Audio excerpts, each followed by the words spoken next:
नागपूरजवळ असलेलं कोराडी हे महालक्ष्मीचे मंदिर अत्यंत प्राचीन आणि भक्तिभावाने नटलेलं प्रसिद्ध असं एक स्थान आहे। इथे असे मानले जाते की महालक्ष्मी माता भक्तांच्या जीवनातील अडचणी दूर करते आणि त्यांना सुख समृद्धी प्रदान करते। टोटल 51 शक्तिपीठांपैकी हे एक शक्तिपीठ मानले जाते।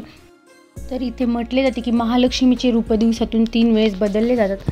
सकाळी ही महालक्ष्मी लहान मुलीसारखे दिसते, दुपारी एका जवान मुलीसारखी दिसते आणि सायंकाळी वृद्ध बाईसारखी दिसते। तुम्ही इथला परिसर पाहू शकता, किती सुंदर एकदम हिरवागार आहे। इथे आल्यानंतर खूप शांत आणि एकदम प्रसन्न वाटते।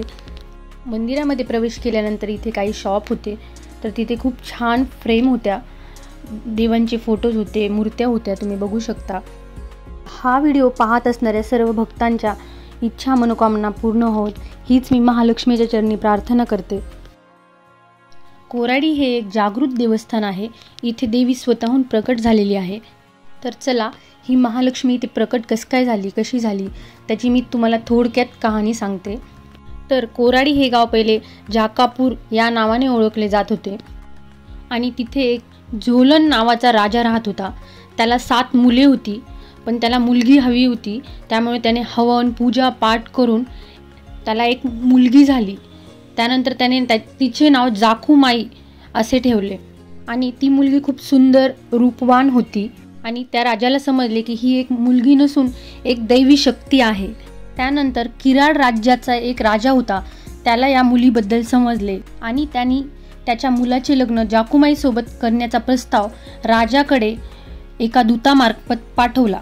त्यानंतर झोलन राजांनी लग्नासाठी नकार दिल्यानंतर किराड राज्याच्या राजाने कोराडी सुरादेवीच्या सीमेवर युद्धासाठी आम्ही तयार आहोत असे सांगितले। त्यानंतर त्यांच्यामध्ये युद्ध झाले आणि किराडचा राजा हरला आणि युद्ध झाल्यानंतर जाकूबाईने निश्चय केला की ती परत राज्यामध्ये जाणार नाही। जिथे सूर्यास्त होईल तिथेच ती थांबेल आणि ते ठिकाण होते झाकापूर आणि आता तेच कोराडी म्हणून ओळखले जाते। महालक्ष्मी देवीची मूर्ती किती सुंदर आहे, हो ना? हे बघू शकता तुम्ही आणि किती सुंदर नक्षीकाम केलेलं आहे मंदिरामध्ये।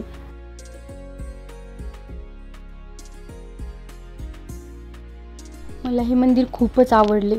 इथे खूप प्रसन्न वाटत होते, एकदम शांत।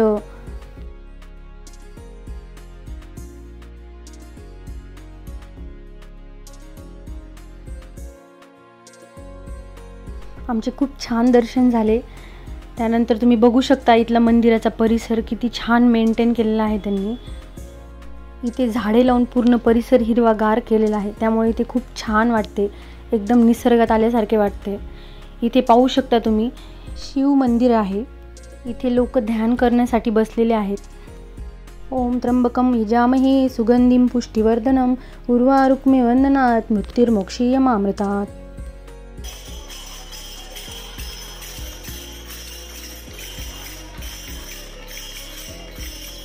तर इथे आपली मनोकामना पूर्ण करण्यासाठी लोक धागा बांधतात। इथे असे तयार केलेले आहे त्यांनी। इथे मनातली इच्छा पूर्ण होत असेल धागा बांधल्यानंतर।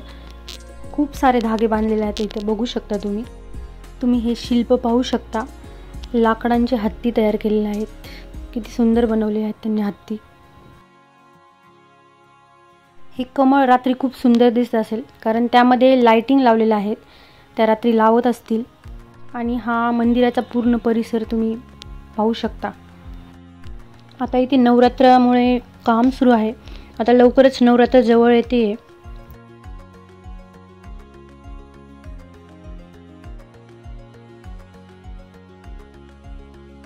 अशा प्रकारे आमचे खूप छान दर्शन झाले, खूप छान वाटले इथे येऊन।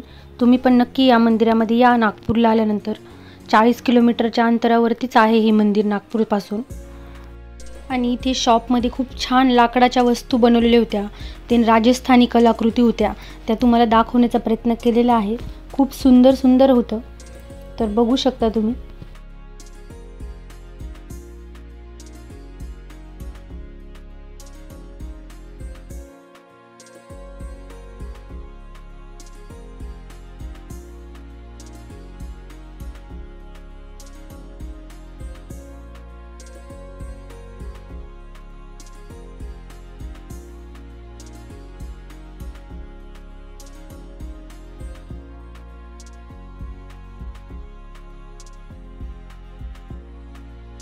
इथे ज्योतभवनचं मध्ये काम सुरू होते, त्यामुळे तिथे मध्ये काही मी गेले नाही. आणि शेवटी आम्ही इथे उसाचा रस घेतला. इथे खूप सारे दुकानं आहेत, रांगोळीची तर खूप छान दुकानं आहेत इथे. आणि व्हिडिओ आवडल्यास लाईक करा, शेअर करा, सबस्क्राईब करा. धन्यवाद.